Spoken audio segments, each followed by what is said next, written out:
Paul Benefield, head football coach at Fyffe High School. All right, Coach, we had the privilege of coming up here earlier this season. We were very, very impressed with not only yourself, the fans, the players, pretty much the staff in general. We noticed the whole community here had like one voice, one heartbeat. The names change on the jerseys, but the results stay the same. Could you talk a little bit about how you got to this point and what that means to you? Well, I mean, it means a lot to know that our kids are thought of that way. In the outside of football, we try to teach our kids a lot more than football. Whether it all sticks or not, you don't know, but I think some of it does.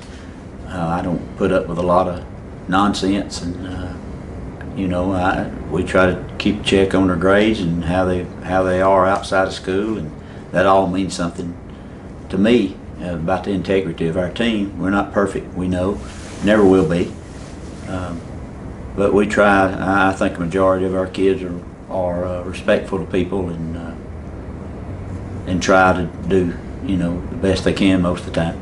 Awesome. I'm going to share a quick story with you that happened in Auburn. Yeah, you obviously couldn't know because you're just in the game. There's a player from Laverne got hurt. And there's kids, usually they play on the sidelines and they throw football, whatever, anywhere from 3 to 5 years old. There's about 7 or 8 kids that was just down that bottom row playing.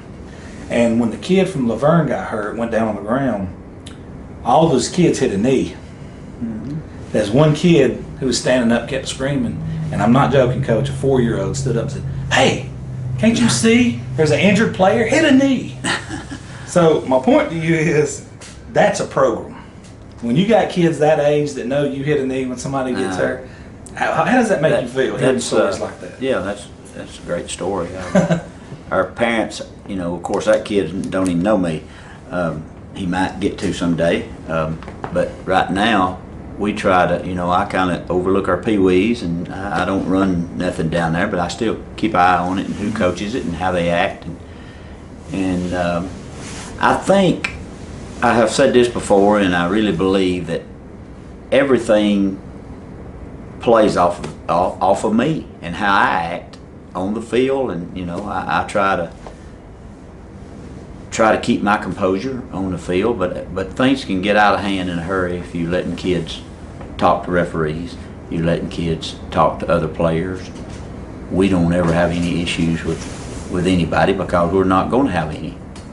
And I tell my kids to get up and go back to the huddle, or whatever, if there's somebody cussing him or doing whatever, punching, to get up and get back in the huddle, and our kids go and take care of him and keep their mouth shut and play football, and the noise to be made is with the helmet and shoulder pads. And, I like it. That's the way I'm going to do it, and that's the way I've always done it. I love it. Coach, you played here at Fyffe, went to school here. You went on to University of Jacksonville State or Jacksonville State University, and got a degree. You took over head coach at Sylvania in 1992, I believe, and 5 seasons there. You had an overall record of 45-11 with back-to-back 12-1 seasons, I believe. How vital to your career now was that time at Sylvania, and did it help you springboard to what we know Fyffe has today? Oh yes, every game you coach and every year you coach, you learn something. You learn how to treat a certain situation, or you learn something that you did that you don't ever want to do again. Whether it's going for it on 4th and 1 or 4th and 5, there's just so many lessons you learn, and there's a time when you start to relax on the sideline and quit putting so much pressure on yourself like I did, that you realize you can prepare best you can and try to win every game, but you're not going to, and you got to take it any way it's give, whether you get beat by 1. I've had many lessons like that where I may have won some at close games and lost some close games, but I feel like now I guess winning the first state championship took a lot off my back.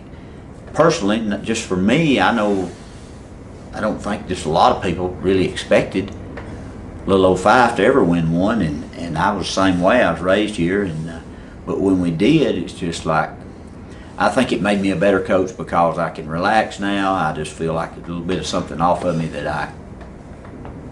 but I still, you're still gonna make mistakes, don't matter how long you coach, and the kids will too. And we tell them all the time, we're trying to be perfect, strive to be perfect, but we never will be. But we're gonna catch that somewhere in between perfect and great, we hope. That's a Vince Lombardi quote, I believe. That's it. That's my man right there. Now, Coach, I'm glad you said that. It brings me into my next question, which was you took over at your alma mater here at Fyffe in 1997. Since then, you've won 11 region championships, 3 state titles. You've only missed the playoffs one time. Did you ever envision this happening here? No, not when I got here. I had of course, everywhere you go, it's usually in some kind of transition to try to turn something around, which I felt like we did at Sylvania and we have here, but it was a little slower here. I had actually, when I got here, I had some seniors that were experienced players, but the thing a lot of people don't know, and I've told this story before, when I got here, there was no junior high the year before. They didn't fill the junior high team. Only time, as far as I know, at Fyffe, nobody has ever did not have enough 8th and 9th graders to fill the team.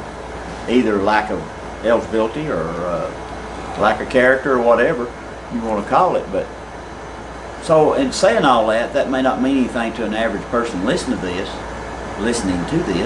but I'll tell you what it means. What it means is 2 years from the time I took it, those kids in the 8th and 9th grade were in the 11th and 12th grade. That's what it means. Yeah. So that means something. So that means I played a year, which is the year we didn't make the playoffs. There was a team, probably 1 senior or 2 seniors, maybe 1 junior, 2 juniors, and a group of sophomores. Well, actually, no, that was '99 that we had a group of sophomores that was the 2001 team that really paid a tough price to be as good as they were to be seniors, because them kids right there worked. They worked because they were at the bottom, and I was trying to build, and I knew that they were the future, and they weren't just overly talented, but they had a good work ethic and good grief. Them kids really cared about one another, and they went 12-1, lost a death-defying, heartbreaking game at Gordo. It almost killed me, and we were outmanned, out-talented, probably out-coached too. Was Billingsley there then? He was. Yeah. 15-13 on a Hail Mary at the end of the game. Oh, man. Yeah. That was a killer. All right, Coach, I want to change gears a little bit and get to know Paul Benefield instead of Coach Benefield. What's your favorite sports movie?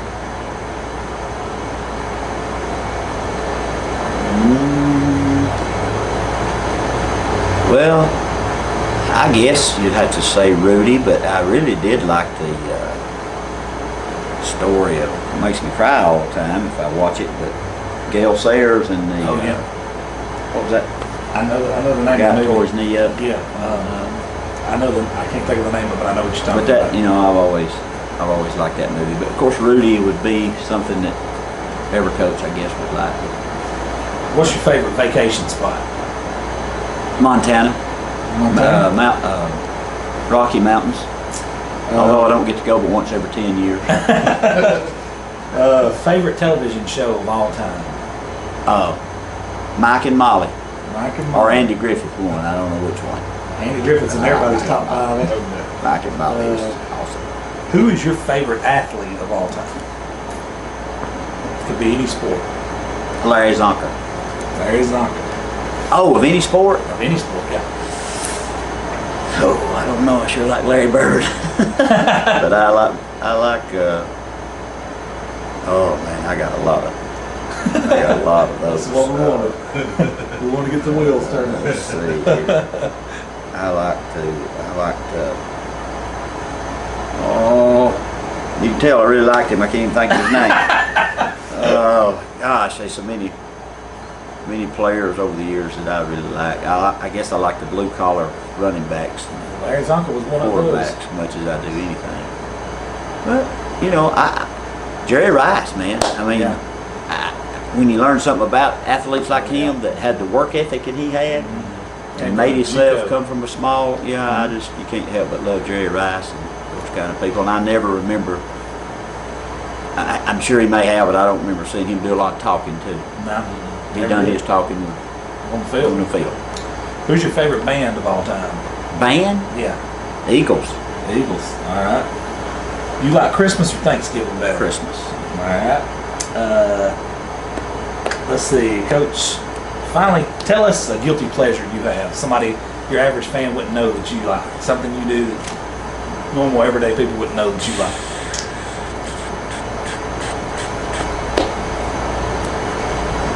A guilty pleasure. Like you listen to Backstreet Boys or something like that?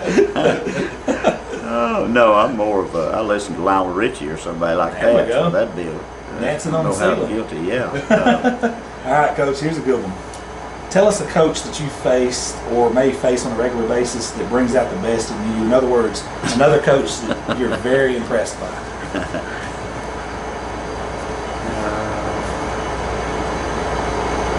Maybe after a game you went home and watched film, you was like really impressed by.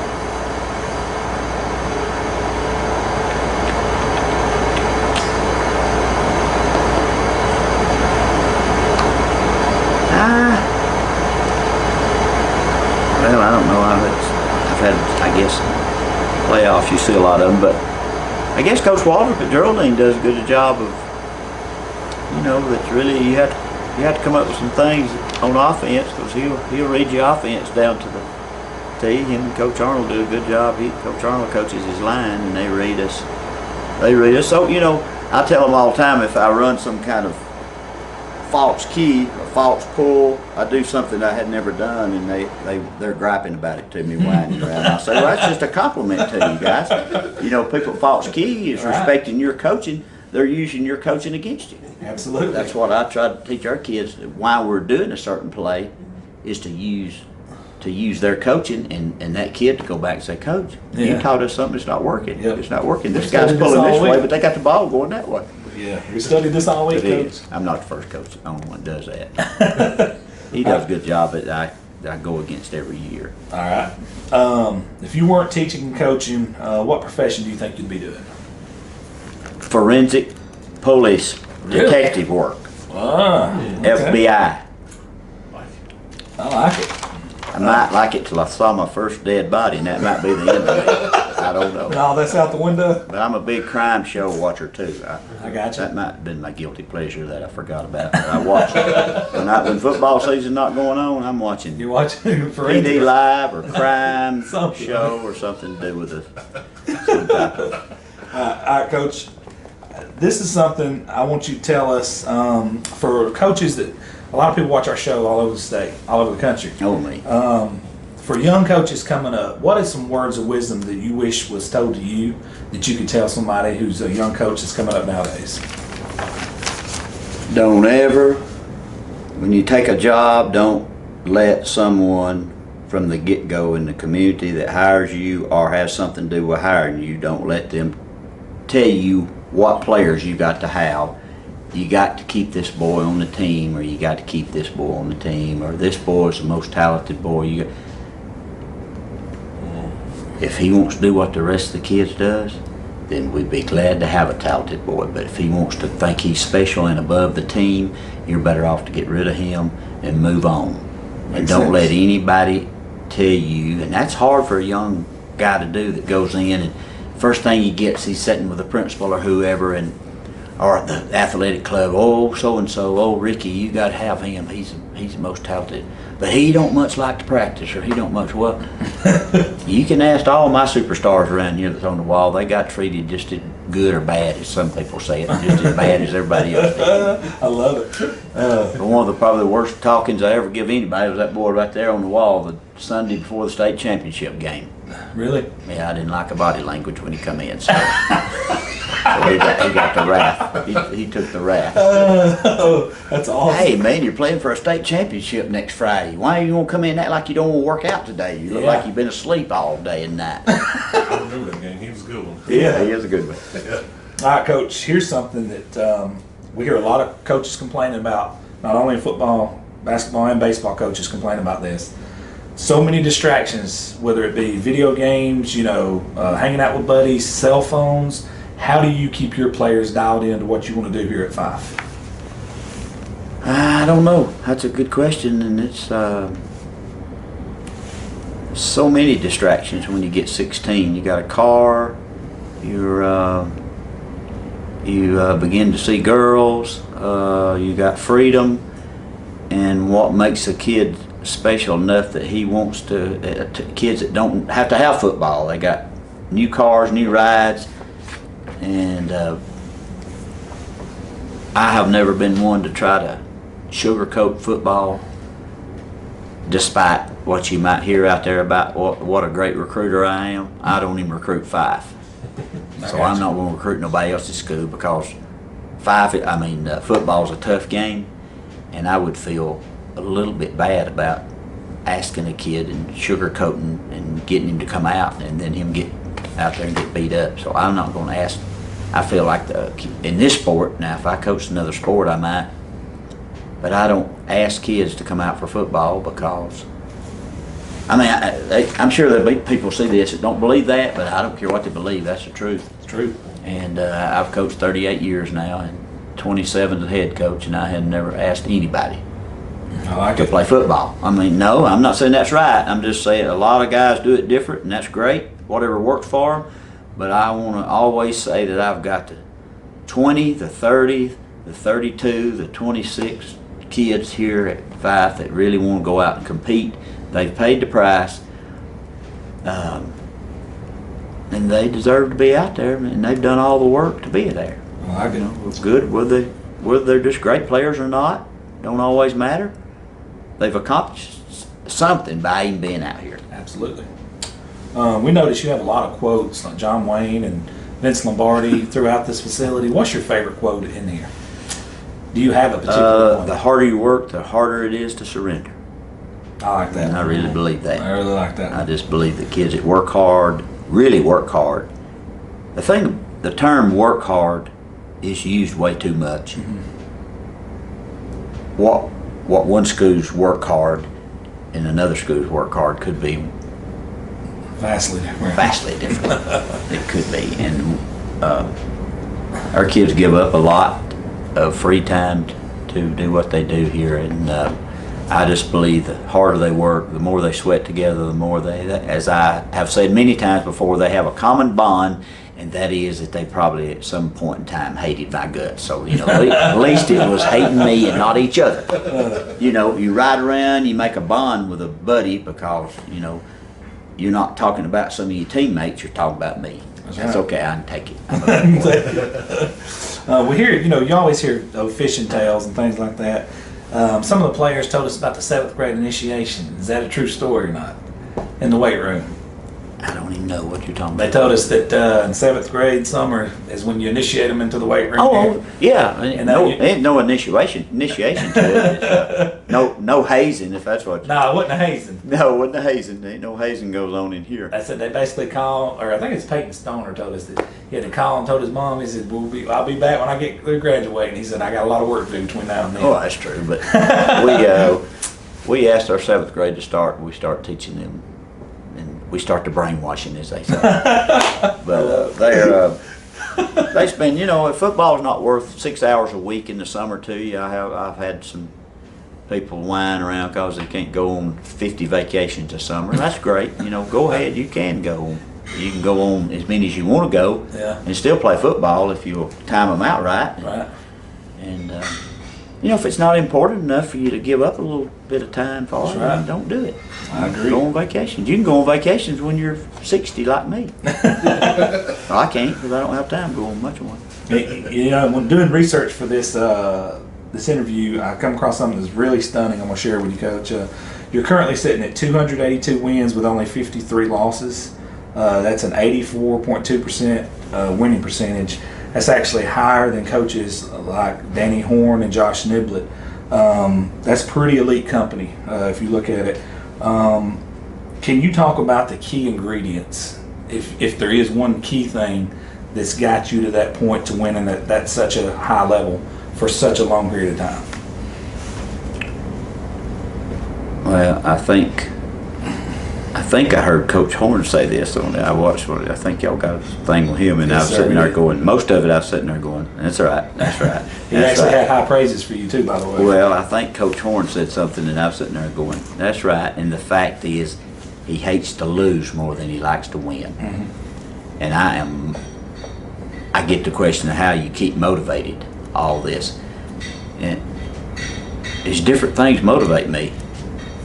There's the fact that everybody wants us to fall on our face. That motivates me. Mm-hmm. Throughout the county, the people that really are Fyffe haters, not for the fact, no other reason other than we're winning. Mm-hmm. And I can understand that, because I know when I was younger that the people that was winning I disliked the most. In my mind, I thought I did. Mm-hmm. But we really give nobody that really, really wants to be honest about it. You have no reason to hate us, our kids. You may hate me, but our kids play with great integrity and sportsmanship, and they play hard, and it's just hard to find a reason to hate our kids. Now, if you want to hate me, then okay, but I guess I'm hateable. I don't know, but I think that's a fact that I really, I could tell you, I could name those 53 games that we lost that you just said that, and that sometimes, Donnie, I don't even understand you saying that. I don't even know when it happened or how it happened. I remember I was just trying to win one game at Sylvania. My first, I one game, 2 games, make the playoffs, and all of a sudden it's 27 years later. and we're like, my stat man back before Christmas said something like we're 180 something wins since 2001 and like 20 losses. Wow. That's 18 years, and I don't even understand that. That's insane. But I really do.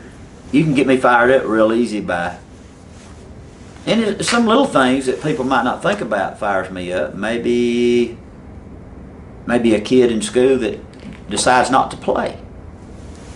That sometimes, I want to win even more. Mm-hmm. Especially if he's a pretty good athlete, and I just want to show, hey, we can win anyway. Because we have a program. We don't have a one-man team. We are a football team, a program that works progressively to try to be good. And when somebody leaves our program, I feel like I want to be like an army that if we're marching and one of us gets killed, you other two got to go on. Y'all can come back and grieve for me later. Mm-hmm. But we're not grieving for nobody quits. But that is, it's just the way we approach everything. That next man up, and we're not going to win 84% of our games probably the next 18 years, but we have the last 18. That's awesome. And I think that is a tribute to our kids and them buying in and the work that we put in. I'm gonna tail end on that for a second. With that type of success, how do you keep these kids level-headed? I don't know. I got a way of doing that I really don't know. But I can get you back to earth real quick. Because I just know that I try to, and I think when I say, hey guys, everybody's out to get us, everybody hates us, everybody's out to get us, that's a fuel to let's keep working. Mm-hmm. And in our young kids that are seeing our other kids wants to, majority of them don't really know what it's like till they get in it. It's easy to sit up in the bleachers in the 5th grade and say, man, I want to be a Fyffe Red Devil. That's easy. Mm-hmm. It's not easy. It's not easy to celebrate on that field at Auburn. It is not easy. There is nothing easy about it. And our kids will tell you that. All right, Coach. Lastly, last question I got for you today. When you get ready to finally step down, whenever that time may be, and you look back, what do you think you will personally be most proud of over the overall career? Well, you hope that you have influenced somebody, and I know that I probably hadn't went to the lengths that I should to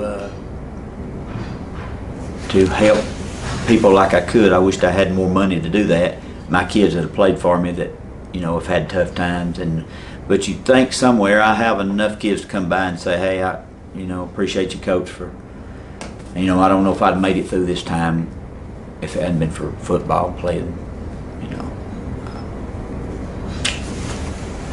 I guess that's why you do it. Just if a few kids like that come around every once in a while, it's you can't reach all of them, but I think too that we've developed a thing now that we're even guys that played for me 20 years ago are more proud of it now, seeing the success we've had, and they can kind of be proud and say, hey, I played there. That's awesome. I played for Coach. And, we didn't win the state then, but I tell you this, most of them will probably say we did the very best we could do. We beat everybody we should have beat. And of course, I feel like that I hope I'm a better coach now than I was then. And some of those kids have asked me what team, they're always wanting you to compare teams, and you can't, because that was a different time. Kids are bigger, faster, and stronger now. And I just feel like some of my teams, if I'd have been a better coach, I might could have had 3 or 4 more state championships. Not for me, but for them, because they'd have that title too. But there are a lot of champions that played here at Fyffe that didn't win, and in Sylvania too. I've had champions. I had 2 or 3 teams up there good enough to win it all. If I'd have been a better coach, maybe. That's awesome. I don't know, but there's just things that you learn over the years. And anyway, well, Coach, we really appreciate you sitting in with us. Thank you so much. Thank you.